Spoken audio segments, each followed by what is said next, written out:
കരിക്കുലമിൽ ഉൾപ്പെടുത്തിയ ഒരു എഡ്യൂക്കേഷൻ പോളിസിയാണ്. അതിൽ ക്രെഡിറ്റ് ഫ്രെയിം വർക്ക് ഉണ്ട്.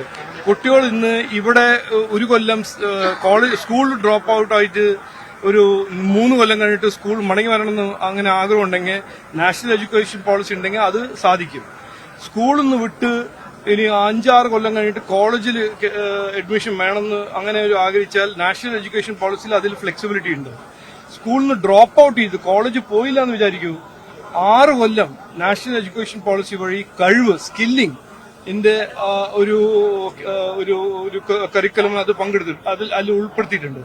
ഇതെല്ലാം മനസ്സിലാക്കിയിട്ടും 6-8 കൊല്ലം ഇവർ ചവിട്ടി വെച്ചിരിക്കുന്ന നാഷണൽ എഡ്യൂക്കേഷൻ പോളിസിയാണ്. ആര്? നമ്മള് പിണറായി വിജയൻ സാറും ശിവൻകുട്ടിക്കും. അപ്പോ ഇത് എന്തിനു ചെയ്തു? അതിന്റെ ഒരു ഡയറക്റ്റ് ഫലമായിട്ടല്ല നമ്മൾ ഇന്ന് കാണുന്നത്. കുട്ടികളെല്ലാം പുറത്തുപോയി, നാടിന് പുറത്തുപോയി പഠിക്കുന്നു. കോളേജസിൽ ഇന്നും ഇവിടെ 30% സീറ്റ് വേക്കന്റ് ആണ്. നാഷണൽ എഡ്യൂക്കേഷൻ പോളിസി കുട്ടികൾക്ക് എത്രയോ നല്ലൊരു പോളിസിയാണ്. അവരുടെ ഭാവിക്കും അവർക്ക് അവസരങ്ങൾ സൃഷ്ടിക്കാൻ ഒരു പോളിസിയാണ്. അതിനെ എവിടെ ചവിട്ടി വെച്ചിരിക്കുകയായിരുന്നു ഇതുവരെ. ഇപ്പോഴാണ് 3 മാസം ഇലക്ഷൻ വരുന്ന മുമ്പ് വിദ്യാഭ്യാസം ഒരു കൃത്യമായ ഒരു ഇഷ്യൂ ആവും എന്ന് കണ്ടു പേടിച്ചിട്ടാണ് ഈ സർക്കാർ ഇപ്പോ പറയുന്നത് PM ശ്രീ സ്കൂളും വേണം, നാഷണൽ എഡ്യൂക്കേഷൻ പോളിസിയും വേണം. ഈ കേരളത്തിന് അർഹമായ വിദ്യാഭ്യാസ വിഹിതം കിട്ടുന്നില്ലെന്ന പരാതിയാണ് പലപ്പോഴും സർക്കാരിന് ഉണ്ടായിരുന്നത്. അല്ല, അതിപ്പോ എല്ലാത്തിലും അങ്ങനെയല്ലേ. കൃഷി മേഖലയിലും അങ്ങനെയാണ്. ആശാ വർക്കേഴ്സിന്റെ ശമ്പളത്തിനെ കുറിച്ച് ചോദിച്ചാൽ അങ്ങനെയാണ്. ഇത് അവര് ഒരു സ്ഥിതി ഉണ്ടാക്കി വെച്ചിരിക്കില്ലേ. 10 കൊല്ലം കടമെടുക്കാണ്ട് ഈ സർക്കാരിന് ഒന്നും മുമ്പോട്ട് പോകാൻ പറ്റുന്ന ഒരു സ്ഥിതി ആരാണ് സൃഷ്ടിച്ചത്? 10 കൊല്ലം ഇവിടെ ഭരിച്ചത് ആരാണ്?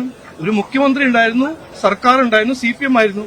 അപ്പോ ഒരു ഇക്കണോമിനെ തകർത്ത് വെച്ച ഒരു സർക്കാർ ഇന്ന് അവർക്ക് മനസ്സിലായിട്ടുണ്ട്, ഇനി വരാൻ പോകുന്ന ഇലക്ഷനിൽ വികസനം, ഇക്കോണമി, വിദ്യാഭ്യാസം, തൊഴിൽ ഇതെല്ലാമായിരിക്കും പ്രധാനപ്പെട്ട ഇഷ്യൂസ്.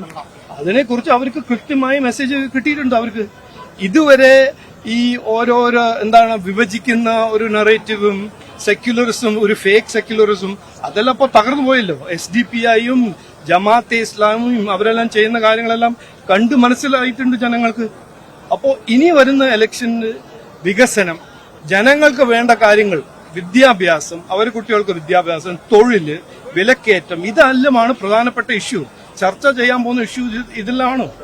ഇത് നമ്മുടെ സഖാമാർക്ക് നന്നായിട്ട് കൃത്യമായി ഇപ്പോ മനസ്സിലായിട്ടുണ്ട്. അതുകൊണ്ടാണ് ഇതെല്ലാം ഒരു കോഴ്സ് കറക്ഷൻ. ഒരു 3 മാസം 9 കൊല്ലം 9 മാസം ഒന്നും ചെയ്യാത്ത സർക്കാർ ഇന്നിപ്പോ ഇലക്ഷന് 3 മാസം മുമ്പേ ഓരോരോ കാര്യങ്ങൾ ചെയ്യുന്നു. ഞാൻ ഇംഗ്ലീഷ് പറയാം. 9 കൊല്ലം 9 മാസം കഴിഞ്ഞിട്ടാണ് ബുദ്ധി ഇപ്പോ അവരുടെ സ്വിച്ച് ഓൺ ആവുന്നത്. ഹിജാബ് വിവാദം തുടരുകയാണ്. ഇല്ല, എന്താണ് അതിൽ വിവാദം? അത് ഞങ്ങൾ കൃത്യമായി പറഞ്ഞു. ഞങ്ങളുടെ അതിനെക്കുറിച്ച് നിലപാട് കൃത്യമായി പറഞ്ഞിട്ടുണ്ട്. ഈ നാടിന്റെ സെക്യുലറിസമും ഈ നാടിന്റെ സമാധാനവും സൊസൈറ്റൽ കൾച്ചറും തീരുമാനിക്കേണ്ടത് ജമാഅത്തെ ഇസ്ലാമി SDPI അല്ല. ഇവിടുത്തെ മലയാളികൾ, ഹിന്ദു, മുസ്ലിം, ക്രിസ്ത്യൻസ് എല്ലാം ഒറ്റക്കെട്ടായിട്ട് തീരുമാനിക്കും സെക്യുലറിസം എന്ന് പറഞ്ഞാൽ എന്താണെന്ന്. ഇത് SDPI അല്ല ചെയ്യേണ്ടത്, ഇത് ശിവൻകുട്ടി അല്ല ചെയ്യേണ്ടത്, ഇത് ജമാഅത്തെ ഇസ്ലാമി അല്ല ചെയ്യേണ്ടത്, ഇത് കോൺഗ്രസിന്റെ രാഹുൽ ഗാന്ധി അല്ല ചെയ്യേണ്ടത്. ഇവിടുത്തെ മലയാളികൾ തീരുമാനിക്കും.